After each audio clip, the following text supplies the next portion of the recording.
أعوذ بالله من الشيطان الرجيم. بسم الله الرحمن الرحيم.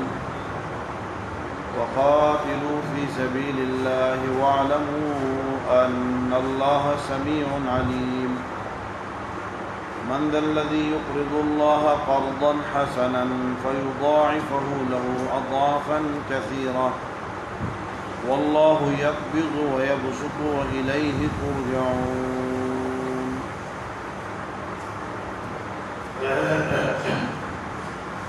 وقاتلوا في سبيل الله، اور اللہ کے راستے میں قتال کرو، لڑو. وَاعْلَمُوا، اور جان لو، ان اللہ سمیع، اللہ سننے والے ہیں، علیم، جاننے والے ہیں. من ذا الذی یقرض اللہ قرضا حسنا، کون ہے وہ جو اللہ کو قرض حسنہ دے، وَيُضَاعِفَهُ لَهُ أَضْعَافًا كَثِيرًا، اور پھر اللہ تعالیٰ اس کو کئی گنا بڑھا کر دے. واللہ یقبض ویبسط، اللہ بند کر دیتے ہیں، ویبسط، اور کھولتے ہیں. وَإِلَيْهِ تُرْجَعُونَ، اور اسی کی طرف تم کو لوٹنا ہے. سورۃ بقرہ دوسرے حصے کا چوتھا باب، آیت نمبر 243 سے شروع ہو چکا تھا، اور عنوان اس حصے کا، کیونکہ آپ حضرات کے علم میں پہلے سے کہ پہلے حصے میں مسئلہ توحید اور مسئلہ رسالت کا ذکر تھا. اس مسئلے میں بنیادی ذکر، بنیادی مسئلہ وہ تو جہاد کا ہے. مسئلہ جہاد کے لیے بطور ٹریننگ کے گھریلو معاملات اور مسائل کا ذکر بھی ہوا، ملکی سیاسی مسائل کا بھی ذکر ہوا، اور انفرادی اصلاح کا ذکر بھی ہوا. آج کے احکامات بھی اسے جہاد سے متعلق آئے. 3 ابواب کے اندر یہ 3 مسائل ذکر ہوئے. چوتھے باب میں اس کا حاصل ترغیب الی الجہاد ہے. پہلے اس حصے کی ابتدا میں یہ حکم اللہ رب العالمین کا مذکور ہوا تھا کہ قاتلوہم حتی لا تکون فتنہ، کفر اور شرک کے غلبے کے ختم ہونے تک کفر کے خلاف قتال کرو، جہاد کرو. اب اس کے لیے ترک قتال کی وجوہات بیان کیے جا رہے ہیں، اور ان وجوہات کو دور کیا جا رہا ہے. تو پہلے وجہ گزشتہ آیت کے اندر بیان کر دی گئی ہے کہ قتال سے ڈر کر اور جنگ سے ڈر کر اس لیے ڈرتے ہو کیونکہ مر جائیں گے. تو فرمایا موت تو نوشتہ تقدیر ہے، وہ چاہے تم میدان جہاد میں ہو، چاہے تم اپنے گھر میں ہو، موت نے تو ہر حال میں آ جانا ہے. تو مر تو ویسے بھی جانا ہے، بہتر یہ ہے کہ اللہ کے راستے کی موت ہو. تو اس واقعے کو ذکر کیا جو زروان علاقہ واسط عراق کے اندر پیش آیا تھا، اور اس میں کچھ لوگ موت کے ڈر سے جہاد سے ڈر کر بھاگے تھے یا طاعون سے ڈر کر بھاگے تھے، اور پھر انہیں اللہ رب العالمین نے موت دے کر پھر حیات دی. یہ موت اور حیات کا سلسلہ اللہ رب العالمین نے ثابت کیا کہ یہ اللہ رب العالمین کی طرف سے ہے. یہ موت کے مواقع میں داخل ہونے سے بھی موت نہیں آتی، اور موت کے اسباب سے دور بھاگنے سے بھی موت سے بچ نہیں سکتے. کبھی اللہ بغیر اسباب موت کے موت دے دیتے ہیں اور کبھی اسباب موت کے ہوتے ہوئے موت سے محفوظ فرما لیتے ہیں۔ تو پہلی وجہ یہ بیان کی ہے، اور اس کے بعد وہ حکم قتال، گویا کہ وقاتلوا فی سبیل اللہ یہ حکم ہے، اور الم تر الی الذین خرجوا میں جس واقعے کی طرف اشارہ ہے، اس وہ واقعہ تمہید ہے کہ مرتے ہوئے موت سے نہ ڈرو، موت تو ہر حال میں آنی ہے، لہذا گھر میں مرنے کے بجائے قاتلوا فی سبیل اللہ، اللہ کے راستے میں قتال کرو، اور وہاں اگر موت آ جاتی ہے تو اس موت کے اوپر تمہیں اللہ رب العالمین نے جنت کا وعدہ کیا ہوا ہے۔ فرمائے وقاتلوا، اور قتال کرو فی سبیل اللہ، اللہ کے راستے میں، وَاعْلَمُوا، اور جان لو ان اللہ سمیع لِأَقْوَالِكُمْ، تم جو کہتے ہو جہاد میں نکل کر، جو بات بولتے ہو، جو کلمہ ترغیب جہاد کے لیے اور قتال کے لیے تم زبان سے نکالتے ہو، اللہ اسے سنتے ہیں، اور منافقین کے ان اقوال کو بھی سنتے ہیں جو منافقین قتال سے دور کرنے کے لیے اور اللہ کے راستے میں نکلنے کے لیے جو بہانے اور جو رکاوٹیں ڈالتے ہیں، اللہ رب العالمین کو وہ بھی معلوم ہے، علیم، اور تمہاری نیتوں کو جانتے ہیں۔ یہ وقاتلوں میں ظاہر تو یہ ہے کہ یہ حکم امت محمدیہ کو ہے اور اس کے مخاطب ہم ہیں، اور پہلا واقعہ یہ ترغیب کے لیے ہے کہ موت سے نہ ڈرو۔ بعض مفسرین نے یہ قول کیا ہے کہ یہ وقاتلوں میں خطاب جو ہے یہ انہی لوگوں کو ہے جن کے پیچھے واقعہ ذکر ہوا ہے، اور حزقیل علیہ السلام نے جو ان کے لیے دعا کی تھی اور وہ ان کی دعا کے بدولت زندہ ہو گئے تھے، تو انہیں حکم ہے کہ قاتلوا فی سبیل اللہ، اللہ کے راستے میں قتال کرو۔ انہوں نے قتال سے بھاگے تھے، تو نبی کی دعا سے زندہ ہونے کے بعد پھر اللہ رب العالمین نے حکم دیا وقاتلوا فی سبیل اللہ، اللہ کے راستے میں قتال کرو۔ لیکن امام قرطبی رحمۃ اللہ علیہ نے اس واقعے کی تردید کی ہے اور فرمایا جس نے یہ بات کی ہے یہ بات غلط ہے، خطاب یہاں امت محمدیہ کو ہے اور انہی لوگوں کو ہے جو قرآن کے نزول کے زمانے میں موجود تھے۔ وَاعْلَمُوا أَنَّ اللَّهَ سَمِيعٌ عَلِيمٌ۔ یہ مسئلہ قتال ذکر کرنے کے بعد مسئلہ انفاق کا ذکر ہے اگلی آیت میں، فرمایا مَنْ ذَا الَّذِي يُقْرِضُ اللَّهَ قَرْضًا حَسَنًا فَيُضَاعِفَهُ لَهُ أَضْعَافًا كَثِيرًا۔ من یہ استفہامیہ ہے، اور ذا اس سے مراد شخص ہے، اور الذی ذا کی صفت ہے۔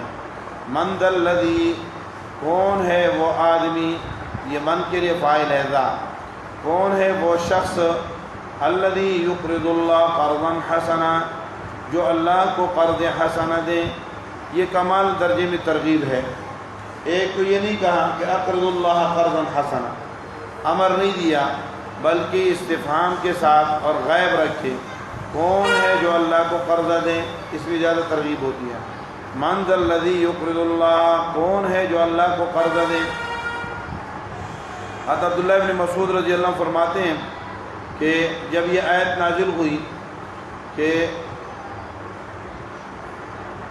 الذین ينفقون اموالهم فی سبیل اللہ کمثل حبۃ، مثل الذین ينفقون اموالهم فی سبیل اللہ کمثل حبۃ انبتت 7 سنابل فی کل سنبلۃ 100 حبۃ۔ جب یہ آیت نازل ہوئی کہ مسلمانوں کے انفاق کی اور اللہ کے راستے میں خرچ کرنے کی مثال اس دانے کی طرح ہے جو ایک دانہ آپ زمین میں پھینکتے ہیں اور اس سے ایک کومپل نکلتا ہے، اور اس کومپل کے اندر 7 خوشے نکلتے ہیں، اور ہر خوشے کے اندر 700 دانے ہوتے ہیں، تو گویا 700 گنا بڑھا کر اللہ رب العالمین مسلمانوں کو ان کے انفاق اور اللہ کے راستے میں خرچ کرنے کا اجر دیتے ہیں۔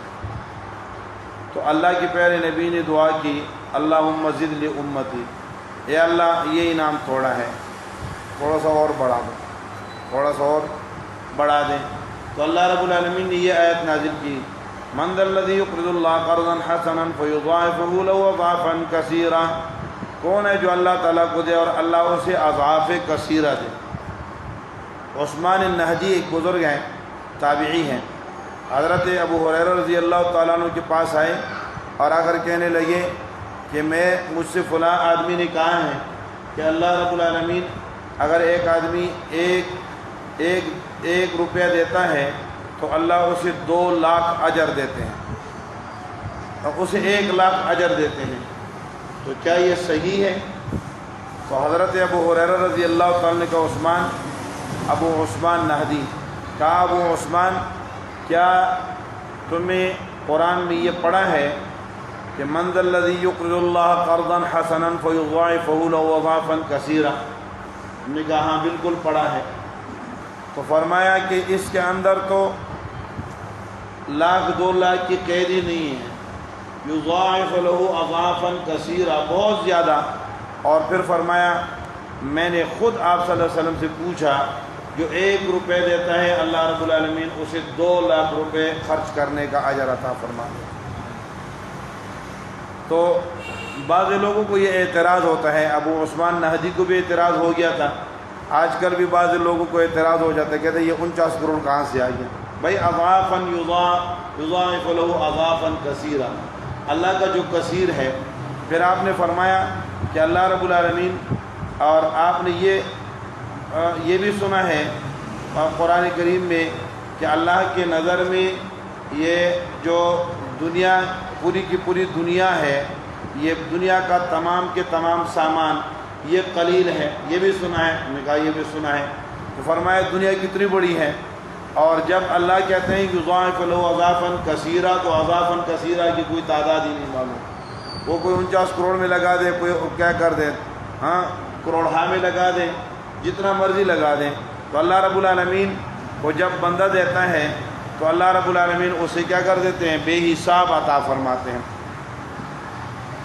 چنانچہ حدیث مبارکہ میں آتا ہے کہ جب یہ آیت مبارکہ نازل ہوئی تو حضرت ابو الدحداء رضی اللہ تعالیٰ عنہ آپ صلی اللہ علیہ وسلم کے پاس آئے اور فرمایا او ان اللہ تعالیٰ یرید منا القرض، اے اللہ کے حبیب کیا اللہ رب العالمین ہم سے قرض مانگتے ہیں؟ اللہ رب العالمین، یہ پیار کا انداز ہے اللہ کا، یہ محبت اور الفت کا انداز ہے کہ اللہ دیتا ہے اور دینا بھی اللہ کی مرضی ہے، اللہ اپنے فضل سے دیتے ہیں، ہمارا کوئی استحقاق بھی نہیں ہوتا، اپنے فضل سے عطا کرنے کے بعد پھر کیا کہتے ہیں؟ مجھے قرض دے دو۔ پھر کیا کہتے ہیں؟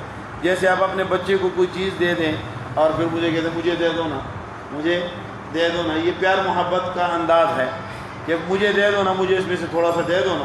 وہ پیسے بھی آپ نے دیے ہیں، خرید کر بھی آپ نے دیا ہے، آپ ہی کی جیب سے لگائے، لیکن آپ پھر بھی اس کو کہتے ہیں مجھے تھوڑا سا دے دو۔ تو اللہ رب العالمین نے وجود بھی ہمیں خود دیا اور مال بھی اللہ دے اور مال خرچ کرنے کی توفیق بھی اللہ دے دیں، اور پھر ہمیں پیار سے کہیں اقرض اللہ قرضا حسنا، مجھے قرض حسنہ دے دو۔ اب یہ قرض کا لفظ اس لیے استعمال کرتے ہیں اللہ رب العالمین کہ قرض کا عوض یقینی ہوتا ہے۔ قرض کا اگر یہ کہتے ہیں کہ میرے راستے میں صدقہ کرو تو صدقے کا عوض یقینی نہیں ہے، لیکن قرض میں کیا ہوتا ہے؟ مقروض قرض دینا لازمی سمجھتے ہیں اپنے آپ پر، اسی لیے فرمایا اقرض اللہ قرضا حسنا، اللہ کو قرض حسنہ دو۔ اور قرض کے ساتھ حسنہ کی قید اس لیے لگائیے کہ جس کے اندر کیا ہو، جس میں من و احسان نہ ہو بلکہ کیا ہو، خالص لوجہ اللہ، خالص رضا کے لیے ہو، رضامندی کے لیے ہو، اور اخلاص اور محبت اور پیار سے لبریز ہو۔ فرمایا ایسا قرض مجھے دے دو۔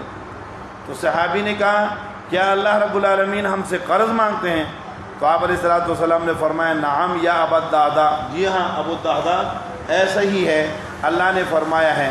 تو ابو الدحداء نے کہا کہ میرے 2 باغ ہیں، ایک عالیہ میں ہے ایک سافلہ میں ہے، عالیہ اونچی جگہ پہ اور ایک نچلی زمین پہ ہے، وہاں پہ 2 باغ ہیں، اور اس کے علاوہ میرے پاس کچھ نہیں ہے، لیکن میں یہ دونوں اللہ کو قرض دے، یہ دونوں باغ میں کیا کر رہا ہوں؟ اللہ کو قرض دے رہا ہوں۔ آپ نے فرمایا بارک اللہ، لیکن ایک اپنے پاس رکھ لو، اپنے اولاد پر اپنے خاندان پہ خرچ کرو، اور ایک اللہ کے لیے دے دو۔ تو ابو الدحداء نے کہا کہ میں آپ کو گواہ بناتا ہوں، اشہدو کا، میں آپ کو گواہ بناتا ہوں کہ انی اتصدق بافضلہما، جو ان میں بہتر ہے میں وہ اللہ کے راستے میں دے رہا. اور جو بہتر تھا باغ اس کے اندر 600 کھجوروں کے درخت تھے، 600 درختوں کا باغ تھا. فرمایا میں نے یہ اللہ رب العالمین کو دے دیا. تو اللہ کے پیارے حبیب نے فرمایا اِذًا يُجْزِئُكَ اللَّهُ بِهَا الْجَنَّةَ، پھر تو اللہ تعالیٰ آپ کو اس کے عوض میں جنت کے اندر اس سے بہتر باغ عطا فرمائیں گے. تو ابو الدحداء رضی اللہ تعالیٰ عنہ آپ علیہ الصلوۃ والسلام سے اٹھے اور باغ میں پہنچے. باغ کے اندر بیوی اور بچے کھیل رہے تھے. بیوی بیٹھی ہوئی تھی اور بچے درختوں کے اندر پھل توڑ رہے تھے اور درختوں کے سائے میں کھیل رہے تھے. تو ابو الدحداء رضی اللہ تعالیٰ عنہ نے ام دحداء سے کہا ہداک ربی سبل الرشاد، ہداک ربی سبل الرشاد الی سبیل الخیر والسداد وبینی من الحائط بالوداد فقد مضى قرضا الی التنادی. یہ شعر پڑھو کہ اللہ تعالیٰ آپ کو سیدھا راستہ دکھلائیں، اللہ آپ کو سیدھی بات سمجھائیں، یہ باغ سے علیحدہ ہو جائیں، باغ چھوڑ دیں، چھوڑیں نکلیں، بچوں کو بھی نکالیں، خود بھی نکلیں. کیوں؟ فقد مضى قرضا الى التنادی، یہ تو آواز لگانے کے دن تک کے لیے قرض ہو گیا ہے، میں نے قرض دے دیا ہے. اقرضته اللہ علی الاعتمادی، میں نے اس کو اللہ کے لیے اللہ کو قرضے میں دے دیا ہے اس اعتماد پر کہ بالطوع لا من ولا ارتدادی، خوشی خوشی دیا ہے، نہ کوئی احسان جتلانا ہے، نہ کوئی واپسی کی امید اور توقع ہے. والبر لا شک فیہ خیر زادی، اور نیکی اس میں کوئی شک نہیں ہے کہ وہ بہترین زاد راہ ہے. فبینی قدمہ المرء الی المعادی، بندہ نیکی اپنے لیے قیامت تک کے لیے بھیجتا ہے. تو ابو الدحداء نے یہ اشعار پڑھے. قالت ام الدحداء، تو ام دحداء نے اس کے جواب میں کہا ربح بیعک بارک اللہ فیما اشتریت وما انفقت، آپ کی بے تو بڑی مبارک ہے اور بڑی کمال کی بے ہے، بڑی نفع والے بے کر لیا آپ نے ہے، اللہ تعالیٰ اس میں برکات دیں. پھر فرمایا بشرک اللہ بخیر وفرح، اللہ آپ کو بشارت دے، اللہ آپ کو بشارت دے خیر اور خوشی کی. مثلک عدّا ما لدیہ ونصح، آپ جیسے ہی لوگ باہمت لوگ اس طرح کے صدقے اور خیرات کیا کرتے تھے. قد متع اللہ عیالی ومنع، اللہ نے میرے بچوں اور مجھ پر بہت سا احسان کیا ہے. بالعجوۃ السوداء والزہو البلا، مجھے عجوہ کھجوریں بھی دی ہیں اور بھی بہت سارے کھجوروں کے باغات دیے ہیں، درخت دیے ہیں، تو میں اس پر خوش ہوں. والعبد یسعی وله ما قد قدع، بندہ محنت کرتا ہے اور اس کے لیے وہی کچھ ہے جو اس نے رات کی لمبائی میں اور دن کے اندر خرچ کیا اور جو کچھ کمایا ہے.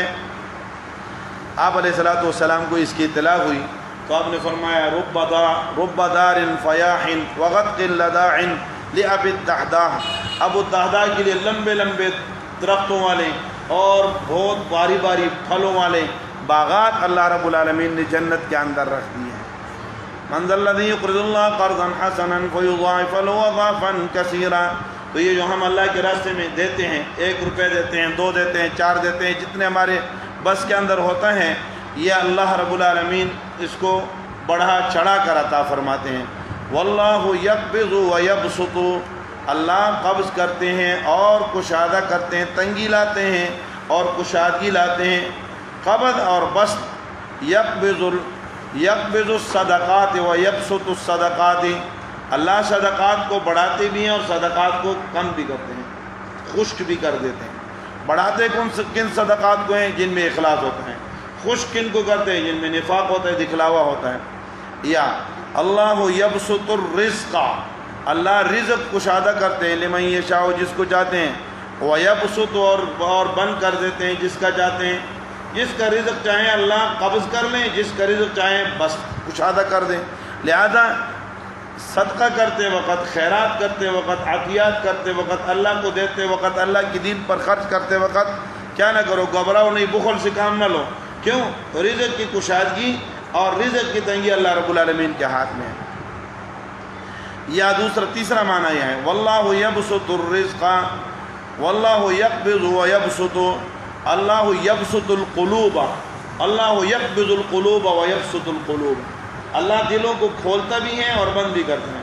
دلوں کے اندر ارادے اللہ ڈالتا ہے، نیک اعمال کے ارادے اللہ ڈالتا ہے، صدقات اور خیرات اور عطیات کے اور اللہ کے راستے میں خرچ کرنے کے ارادے اللہ ڈالتے ہیں، اور اللہ ہی کیا کر دیتے ہیں، ارادے سے انسان کو محروم کرتے ہیں۔ واللہ یقبض، تو معنی یہ ہوا کہ جو تم خرچ کرتے ہو، ایک تو اللہ اس کے اضعاف و مضاعف اجر دیں گے، دوسرا یہ خرچ کرنے کی توفیق بھی اللہ دیتے ہیں۔ مال بھی اللہ کا ہے، تم بھی اللہ کے ہو، تمہاری جانیں بھی اللہ کی ہیں، اور پھر توفیق بھی اللہ رب العالمین دیتے ہیں۔ واللہ یقبض و یبسط، اور یا اس کا یہ معنی ہے کہ اللہ یقبض الجزاء، جزا بڑھاتے ہیں، جزا کم کرتے ہیں، وہ یبسط، اور بڑھا دیتے ہیں۔ کبھی اللہ جزا بڑھا دیتے ہیں، یعنی جس چیز کا اللہ اجر جتنا مرضی دینا چاہیں اللہ ہی دیتے ہیں، کوئی اور اس کا اجر دے نہیں سکتا۔ وَإِلَيْهِ تُرْجَعُونَ، اور اسی کی طرف تم نے لوٹنا ہے، لہذا وہاں تمہیں تمہارے ہر عمل کا پورا اجر مل جائے۔ امام قتادہ رحمۃ اللہ علیہ فرماتے تھے الیہ کا مرجع، الیہ ضمیر یہ راجع ہے تراب کی طرف، الیہ ترجعون ہے، الی التراب ترجعون، مٹی کے اندر تم نے واپس ہو جانا ہے، مٹی میں جانا ہے۔ تو مٹی میں جانے سے پہلے جب تک تمہارے پاس اختیار ہے، اور جب تک تمہارے ہاتھ کے اندر کیا ہے، تمہارے ہاتھ میں بس ہے، اس سے اپنے ہاتھ سے اپنے لیے آگے بھیج دو۔ بندہ کیا کہتے ہیں، مالی مالی مالی، میرا مال میرا مال، میری کوٹھی، میرے بینک بیلنس، میرا پیسہ، میری جائیداد، مالی مالی مالی۔ لیکن آپ علیہ الصلوۃ والسلام نے فرمایا مالک من مالک الا ما اکلت فافنیت، تیرے مال میں تیرا وہی ہے جو تو نے کھا لیا ہے اور ختم کر دیا، او لبست فابلیت، یا پہن کر پرانا کر دیا ہے، او تصدقت فامضیت، یا صدقہ کر کے آگے بھیج دیا۔ باقی تو کس کا ہے؟ باقی تو میراث خوروں کا ہے، ورثاء کا ہے، ان کے پاس رہ جائے گا۔ اس لیے اللہ رب العالمین کے دین پر خرچ کرتے وقت انسان کو کانپنا نہیں چاہیے، ڈرنا نہیں چاہیے، بلکہ کیا ہے، بلکہ جرأت اور دلیری کے ساتھ اللہ رب العالمین کو دیں۔ اللہ رب العالمین، اور میں اکثر واقعہ سناتا ہوں، ہمارے دوست ہیں، وہ مدرسے کو چندہ دیتے تھے تو ایسے گلے میں ہاتھ ڈالتے تھے اور ہاتھ بھرا ہوا نکال کے دے دیتے تھے۔ تو میں نے ان سے پوچھا، میں نے کہا شاہد صاحب آپ گنتے نہیں یہ دیتے ہیں؟ تو اس نے عجیب جملہ بولا، کہتے ہیں اللہ نے گن کے دیے تو اللہ بھی گن کے دیں، یا اللہ نے بغیر گنے دیے تو اللہ بھی بغیر گن کے دیں۔ تو اللہ رب العالمین کو بغیر گن کے دیں، اللہ رب العالمین بغیر گنے عطا فرمائیں گے۔ اللہ مجھے اور آپ کو عمل کرنے کی توفیق نصیب فرما دے۔